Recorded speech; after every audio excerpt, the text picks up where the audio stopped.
Welcome to Swing Trading with Cycles channel. It's October 14th, 2023. We're going to cover Dixie today, and we'll also look at yields. So Dixie, I've been saying since really around this time last year, whoa, we got confirmation in November that, okay, September is a major top, right? But potentially the 3-year cycle high. And then we got big follow through in December, and then more follow through in January. But since then, we've just consolidated. So this is your February candle, March, April, May, June, July, just chopping around. It finally makes a much lower low. Think about that. This is generally how markets bottom, with some kind of false breakdown.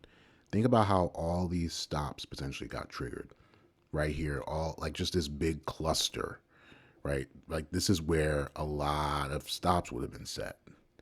Like not right, like and any a varying degree of range of numbers, but a lot of people probably got taken out here, and then of course it reverses higher. That was on month 30. Who knows? That very likely may be an early 3-year cycle high, or excuse me, 3-year cycle low. Usually they're around month 35, 36, 38, 39. This was much longer, 45. But the timing bands don't mean anything really. This consolidation is starting to resolve up. Now, the catch, though, is that we're still in this kind of like bear flag like structure off of this big move down. Yet at the same time, that means this could set us up for a rapid move into like the 110 area. We're here below 107, right? Because this was a big leg down in November. And so if we zoom in to the weekly chart, everyone's been talking about this. We had we had 11 green weeks in a row, and then we made another higher high but we ended up closing the week red. I mean, look at this closing, this candle, very ugly. After a candle like this, what you would expect, right? Oh, that looks pretty bearish. We get a candle like this. And in fact, if you look at this candle, you can see that's how it started, right? You have to always remember how candles transform. This wick means that at some point, this was a red candle. It looked like, okay, we're going to follow through. This is your 10-week moving average. That did not happen. It reversed. What is this? Again, that's right. It's a false breakdown. Think about it. Think about how many people, think about how, once you go below this level, this is also known as a bear trap too, right? Think about once you fall below this level, bears are salivating like, oh yeah, it's going to hit. But no, that's not what it did. Triggered, it moved higher. And what we didn't do is close above this candle to make a bullish outside candle, but the odds suggest we do that next week. So it becomes essentially a compound bullish outside candle, makes a new lower low, and then makes a higher high. And that would continue the rally on the weekly chart. Look at this.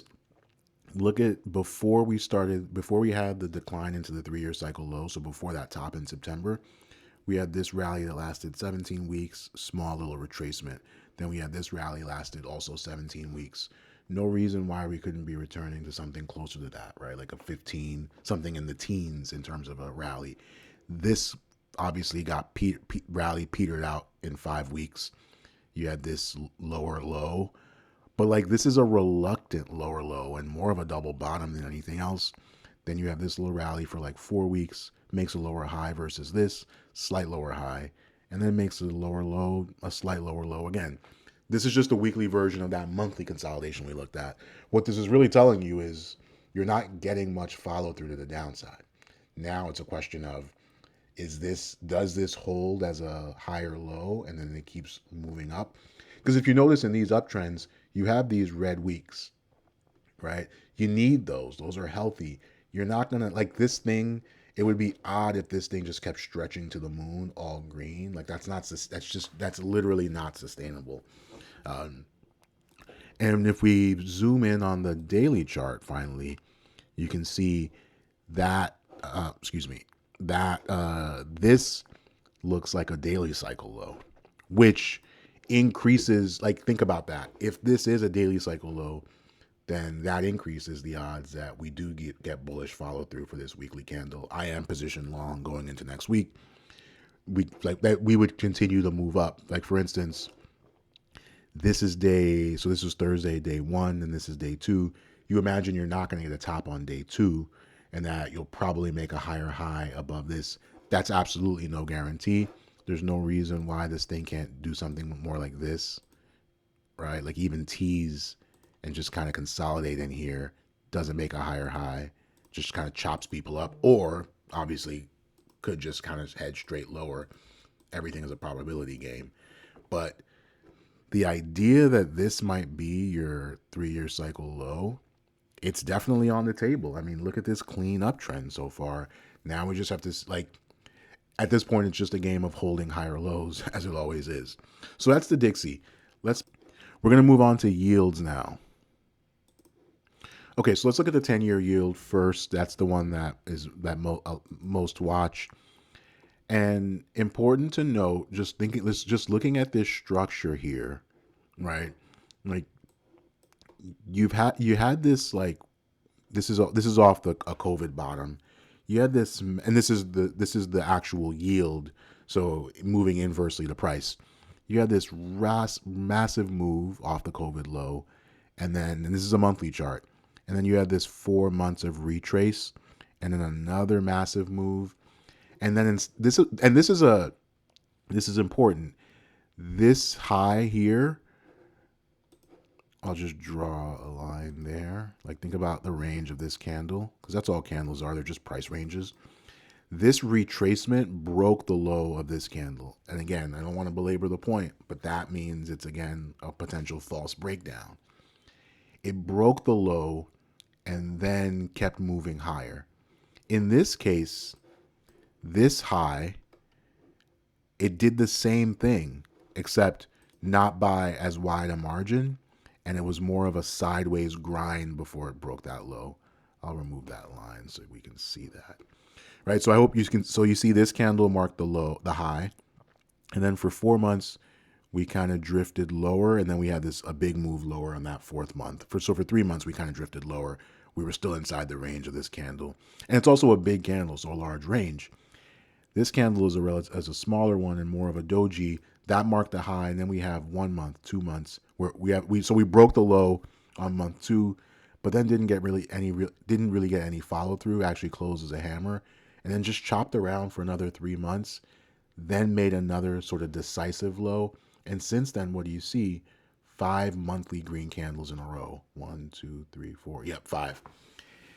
Which obviously corresponds with the weekly picture. This has been a little bit similar to Dixie. Now, in October, this is the October candle. Obviously, a lot of trading to still go. But if this thing continues to materialize like this, it would, like, the absolute bearish case, which I'm not saying that's the base case, is that this candle will become a bearish outside candle. So it would have to make a move. So just imagine this candle, filling out like that, right, to break below the low of this candle. And that would be, so that's your downside, would be 4.060. So just over 4% in yield. We're up here at 4.6. That would be a massive move lower. That's, again, not the base case by any means. That's your monthly chart. Just thinking about the monthly picture, this is essentially a bull flag that broke out. And we're like the top of that bull flag is, that's important to know, is 4.335. So I would be shocked if we didn't test that level, right? Or that cluster, that area. So call it 4.3% in that neighborhood. That's some pretty big acreage down for something that's, we're at 4.6% right now. That's really interesting. And if we don't, that's obviously a sign of strength. But markets tend to retrace moves. That's just what they do by their nature. And if we think about let's look at the weekly. On the weekly chart, we've essentially been rallying for 26 weeks. Now, this first bit was pretty choppy. And so, you can nitpick and say, well, the real rally is this. Fair. You can see historically we had another rally that was pretty steep. That was 11 weeks, and then it needed a lot of time to cool off after that. This is that top, okay, to be clear, on that monthly chart, right? Like that's just a weekly version of this candle here. So we needed a lot of time to cool off, and so now it's going to be a question of, are we going to need this a similar kind of thing, right? Like this isn't huge downside, but it is down. It's like sideways to lower. That might be what we're in for, which might be positive for the markets. And finally, we'll look at the 30-year yield. It's pretty much the same picture. Again, starting on that monthly chart, you can see this is essentially. I'll delete this. This is essentially a little bull flag that's broken out. And again, we have the same picture. The absolute bear case would be a move down to 4.2%. We're up here at 4.775. Again, not at all the base case. And a similar kind of situation. We've rallied for quite a bit. We've just barely made a new lower low on the weekly, but it's reversed so far. This absolutely is kind of mirroring the 10-year yield by a lot. And TBT is something that will move generally in that same direction. And so we can see, all the same features, bull flag for a little bit. In this case, this is more like downside versus the sideways, because this is a bit of a leveraged ETF. Same kind of thing. You can see this move here, almost retested the bottom. So you want to be careful with this kind of instrument for sure. But TBT, the bear case would be down to 33.75. So that's important to know about. So that's the update on the Dixie and yields. Looks like yields are in for maybe some consolidation. Dixie appears to be about to shrug off the little consolidation it just put in. Thanks for watching.